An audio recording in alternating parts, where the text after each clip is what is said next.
Hi everyone, welcome back to the channel. Today I am going to show you how to improve the image quality on Opera Mini. If you use Opera Mini to browse the web but feel the images are blurry or low resolution, this video will help you.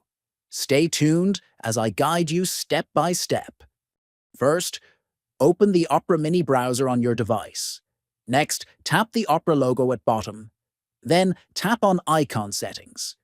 Inside the Settings menu, find and tap on Data Savings. Now you will see an option called Image Quality. Tap on it, and you will be given three options: Low, Medium, and High. Choose High to ensure you get the best image quality while browsing. After selecting High, go back to your browser and refresh the page to see the difference.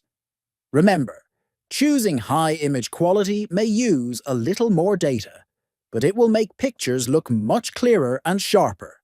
That is how you can easily change the image quality settings on Opera Mini. I hope this video helped you make your browsing experience better. Thank you for watching, and do not forget to like and subscribe for more helpful tips.